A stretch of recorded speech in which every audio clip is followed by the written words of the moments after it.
The cinema is in many ways like an airport, where people gather from all walks of life to go on an adventure and explore a different place, and experience different ways of life. Many films make this their aim, to take its audience to a faraway land and immerse them in a different culture. Rúnar Rúnarsson's 2019 film Echo does exactly this, putting the beauty of Iceland and its people on display. In a way, the film strips back cinema to its original form, for in the late 1800s films would make up a part of a slideshow, projecting a collection of still, wide shots, telling a concise story before moving on to another unrelated one. This is exactly what Echo does. The film is made up of 56 independent, still single-take scenes that do not connect at all. Instead of creating a narrative, they make up a mosaic portrait of the nation of Iceland. In the 1920s, a popular film genre emerged called the City Symphonies. They displayed a city's architecture and spirit and culture. The most famous one of these was Man with a Movie Camera. It was originally a piece of Soviet propaganda that has now been voted the best documentary of all time in the Sight and Sound poll. The film itself blurs the line of what a city symphony is. Stephen Jacobs, Anthony Klielnik and Eva Holscher describe the genre as avant-garde non-fiction film, handling documentary footage of the modern city in ways that could be abstract, poetic, metaphorical and rhythmic. Instead of serving as a mere backdrop for the story, the city here is the protagonist.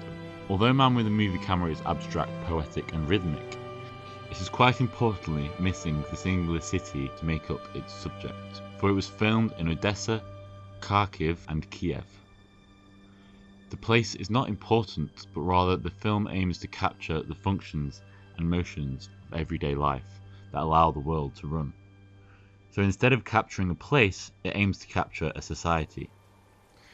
This is what I believe Rúnar Rúnarsson is trying to do in Echo, to create a national symphony of sorts, although he goes about it in the complete opposite way to Vertov. There are no tricks or illusions to create abstraction, but instead he respects the reality and ontology of the image.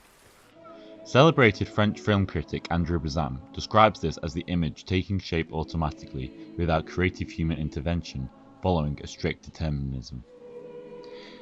It feels though at times this is exactly what Rúnarsson is doing, for some of the shots are purely documentarian.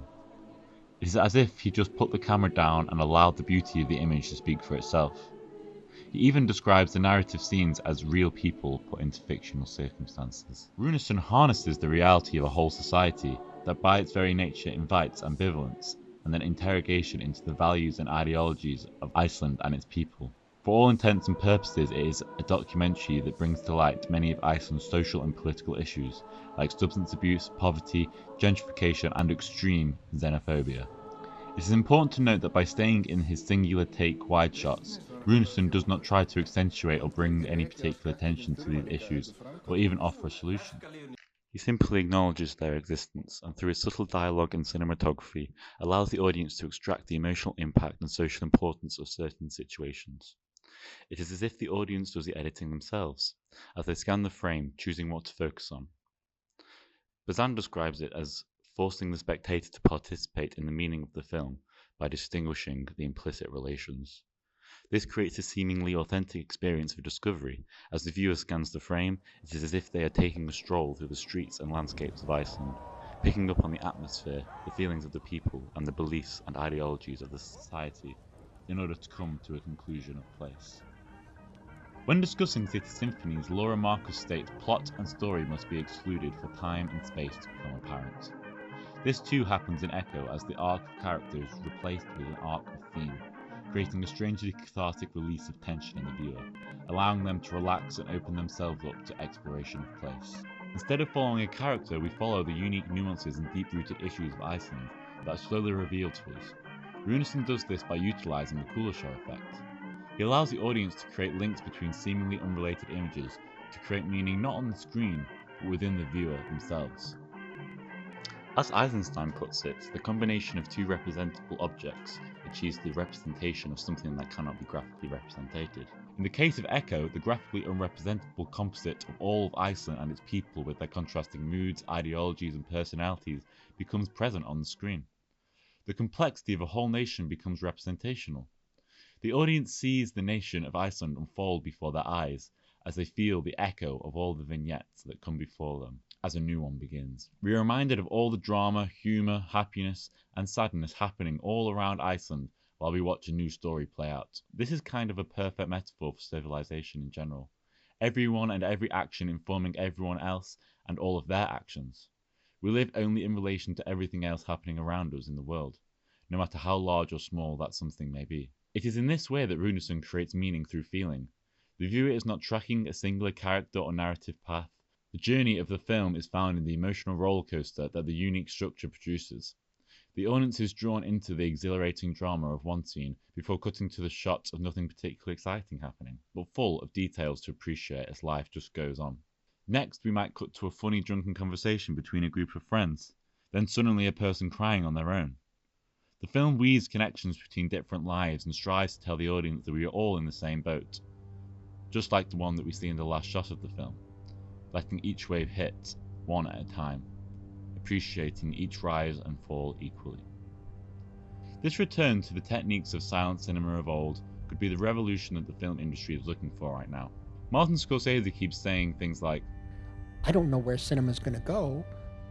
Why does it have to be the same as it was for the past 90, 100 years?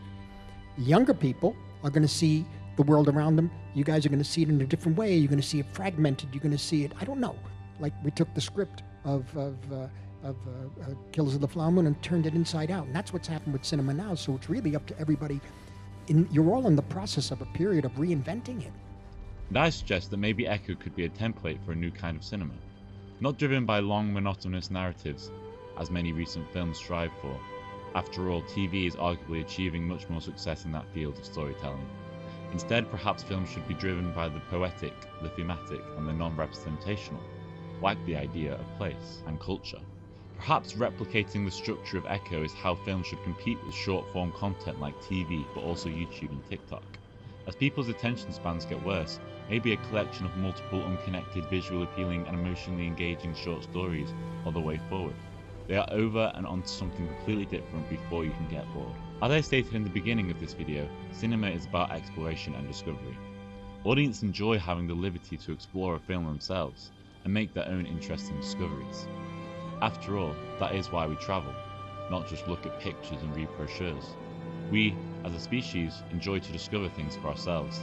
Therefore, by embracing the cool show effect and embracing the unedited wides, the audience must explore the frame and explore the connections between the images. In doing so, cinema reaches its peak in wanting to explore the world, as the audience becomes the explorer themselves.